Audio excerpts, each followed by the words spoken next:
सभी दर्शकों को नमस्कार, जय श्री कृष्णा, प्रणाम। हर व्यक्ति के मन में एक संवेदना होती है कि हमारी जिंदगी, हमारी पत्नी, हमारा जीवन साथी खुशहाल रहे। जन्म कुंडली में जीवन साथी के लिए विचार करने के लिए हम क्या और किन बातों का स्मरण रखें, थोड़ा सा ध्यान रखिएगा। जन्म कुंडली में जो 7वां घर है, 7वें घर का स्वामी या फिर शुक्र, 7वें घर का स्वामी शुक्र की भांति ही पत्नी या पति का जीवन दर्शाता है। जन्म कुंडली में दूसरा है शुक्र। यदि शुक्र बुरी स्थिति में होगा तो जातक का जो जीवन साथी वाला सुख है, यानी पत्नी वाला सुख है, वो बुरी स्थिति में होगा। ये दोनों स्थितियों को हमें समझना होगा, तभी आपको जीवन साथी के सुख का पूर्ण रूपेण विचार समझ में आएगा।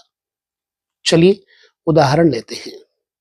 मान लीजिए आपकी जन्म कुंडली में मीन लग्न है।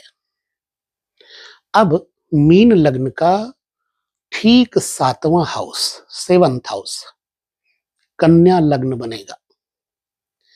7वें घर में कन्या है, तो यहां पर कन्या 7वें घर में जो स्वामी है उसका स्वामी बुध है। अब बुध की स्थिति पर जातक की पहली शर्त यानी कि सप्तमेश बुध हो गया। यदि वो बुध बुरे ग्रहों से आच्छादित है, बुरे ग्रहों के साथ बैठा है, तो उसके जिंदगी में उसका जीवन साथी उसको कभी भी सुख नहीं दे पाएगा। एक बात ये हो गई। अब एक ऑप्शन बाकी बचा है। भाई सप्तमेश खराब हो गया, तो ऐसी स्थिति में क्या होगा कि जातक का जीवन साथी सप्तमेश बुध के द्वारा आंकलन किया जाता है, उसके स्वभाव का आंकलन किया जाता है। माना कि सप्तमेश यदि बुध है तो जातक का जीवन साथी बुद्धिमान, कुशाग्र सब कुछ होगा, लेकिन ऐसी अवस्था में जातक का जीवन साथी क्या जातक के मन के अनुसार, चरित्र के अनुसार ढल पाएगा? ऐसी अवस्था में देखना है जातक के लग्नेश को। जैसे मीन लग्न है जातक का, अब यदि लग्नेश बृहस्पति कहीं पर जाकर के बैठ जाए कुंभ में, 12वें घर में, तो ऐसी अवस्था में जातक का जो मन है वो विरक्ति की तरफ रहेगा, स्त्री अनुराग की तरफ नहीं रहेगा। और जातक की स्त्री चूंकि बुध है, उसका मन विरक्त नहीं है, वह अपने पति से भोग चाहती है, अपने पति का संग चाहती है, सहवास चाहती है, और पति क्या है? एकदम विरक्त है। तो ऐसी अवस्था में जातक का जो जीवन साथी होता है वो फिर अपने पति से प्रेम न पाने के कारण स्वाभाविक रूप से व्यक्ति कहीं और प्रेम की तलाश करता है। तो क्या होगा कि वो जो बुध है वो अपने अनुकूल कोई बाहर जीवन साथी को तलाशेगा। फॉर एग्जाम्पल के लिए मैंने ये बताया। अब दूसरी शर्त, यदि जन्म कुंडली में जातक का बुध बुरी स्थिति में हो गया, मीन लग्न वाले का, तो जातक की वह बुधवती स्त्री उस जातक को एक तो दुख का कारण बन गई, लेकिन अब एक ऑप्शन जो बचा था, मैंने आपको बोला था, वो ऑप्शन क्या है? शुक्र है। क्योंकि सप्तम स्थान का कारक शुक्र, यदि सप्तम स्थान का कारक शुक्र शुभ अवस्था में बैठा है तो जातक को निश्चित ही अपनी पत्नी के साथ जीवन को आनंद पूर्वक जीने का सुअवसर प्राप्त होगा। जैसे शुक्र बैठा हो मान लीजिए लग्न में, तो जातक के जीवन में उसकी पत्नी के साथ सानंद जीवन, प्रसन्न चित्त जीवन गुजरेगा। अगर वही शुक्र भी चला जाए छठे घर में, तो जातक की जिंदगी में उसकी पत्नी उसकी शत्रु बन जाएगी। वही शुक्र पर यदि शनि जैसे, राहु जैसे ग्रहों की स्थिति बन जाए, तो जातक को स्वयं व्यभिचारी बना देता है और जातक की स्त्री को भी व्यभिचारिणी बना देता है। ठीक है।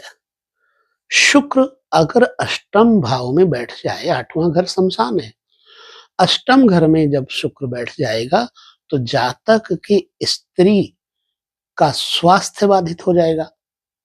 तो स्वास्थ्य के कारण जातक की स्त्री को दुख होगा। बुध एक जगह रख दिया मैंने, क्योंकि सप्तम स्थान को यदि देखें तो वहां का स्वामी बुध है। अब बुध, जातक की स्त्री बुद्धिमान है, मतलब समझदार है, लेकिन स्वास्थ्य ही नहीं ठीक है, तो जातक के जीवन में विष भर जाएगा।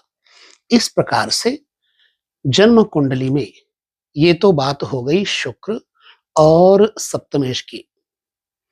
जन्म कुंडली में सप्तमेश को हम ले लेते हैं सुख भाव में। जब जातक की जन्म कुंडली में सप्तमेश सुख भाव में बैठ जाए, तो जातक की स्त्री बड़ी बुद्धि युक्त, चातुर्य निपुण, गृह कार्य दक्ष, शिल्प कला, कढ़ाई सिलाई, गायन, विद्वता, विद्या, पढ़ना लिखना, पढ़ाना, शिक्षा दीक्षा क्षेत्र में जातक की स्त्री जातक का पूर्ण सहयोग करेगी। अर्थात यदि सप्तमेश चतुर्थ घर में बैठ गया तो जातक के घर को सजा के रखेगी। समझ जाइएगा इस बात को। अब जातक की स्त्री जब जातक के जीवन में आएगी और चतुर्थ घर में सप्तमेश बैठा होगा, तो जातक की जिंदगी स्वप्न की तरह, स्वप्न के महल की तरह उसका घर बार सज जाएगा। इसी प्रकार से अगर सप्तमेश आपका पंचम में बैठा हो, तो आपकी गृहिणी यानी आपकी स्त्री आमदनी में आपका सहयोग करेगी, आपके साथ हाथ में हाथ बटा करके आपके अर्थ कमाई में, आपके व्यापार में आपका सहयोग करेगी, या खुद इतनी अच्छी होगी कि वो शिक्षक बन जाएगी। यदि वही सप्तमेश जातक का भाग्य में बैठ जाए, तो ऐसी अवस्था में जातक को अपनी ससुराल से ही धन संपदा, अतुलित धन संपदा प्राप्त होने का योग बन जाता है। यदि सप्तमेश जाकर के दसम स्थान में बैठ जाएगा, तो जातक के जीवन में, उसके व्यापार में उसकी पत्नी इतना सहयोग देगी कि उस पत्नी के सहयोग से ही जातक अपनी कमाई से कई गुना कमाई बढ़ा लेगा और स्वयं धन समृद्धि से युक्त होकर के व्यापार में बढ़ चढ़ करके जीवन को आगे बढ़ा करके प्रसिद्धि को प्राप्त करेगा।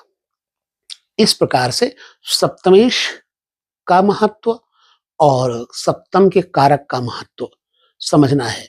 जब सप्तम का कारक खराब होगा तो जीवन, यानी शुक्र कारक है, यदि खराब होगा तो जीवन में व्यभिचार, चरित्रहीनता जैसे दोष दे देगा। यदि सप्तमेश खराब है तो जातक की स्त्री व्यभिचार युक्त, व्यभिचारिणी, दुराचारिणी, क्रोधी, दुर्मुखी और कलहकारिणी बन जाती है। तो ये दो बातों को हमेशा ध्यान रखना। सप्तमेश स्वयं जातक की स्त्री होती है और सप्तम का कारक शुक्र जातक का, पत्नी का भाग्य होता है। यदि आपका शुक्र खराब है तो आपका भाग्य पत्नी के मामले में है दुखी। यदि आपका सप्तमेश अच्छा है तो, जैसे मैंने एग्जांपल दिया बुध को लेकर के, तो जातक की पत्नी बुद्धिमती, योग्य होगी, जातक की पत्नी चरित्रहीन नहीं होगी, परंतु यदि शुक्र आपका खराब हुआ तो आप ही चरित्रहीन हो सकते हैं। इसके कारण आपकी पत्नी यानी जातक की पत्नी आपसे बैर विरोध कर सकती है। तो इस प्रकार से यदि सप्तम भाव को लेकर के हम विचार करेंगे तो पाएंगे कि जातक का यदि सप्तमेश अच्छा हुआ तो उसका पार्टनर बढ़िया होगा, लाइफ पार्टनर बढ़िया होगा, व्यापारी साझेदारी बढ़िया होगी, यात्रा अच्छी चलेगी, जीवन मंगलमय होगा। इस प्रकार से जातक को सप्तम भाव से और सप्तमेश से विचार करना चाहिए। तो वीडियो का ये संदर्भ मैंने एक सूत्र लिया है। अभी वीडियो का दूसरा संदर्भ सप्तमेश का 12 घरों में बैठ करके क्या क्या प्रतिफल होगा उस पर हम चर्चा करेंगे, लेकिन अगले वीडियो में। यहाँ पर आपको संभवतः समझने में कठिनाई नहीं हुई होगी। आशा करते हैं कि समझ गए होंगे। यदि आपको ये वीडियो में समझदारी के साथ कुछ अच्छा लगा तो हमें अपने कमेंट करके जरूर बताइए। मिलते हैं पुनः अगले वीडियो में, तब तक लेते हैं विदा। नमस्कार, जय श्री कृष्ण, प्रणाम।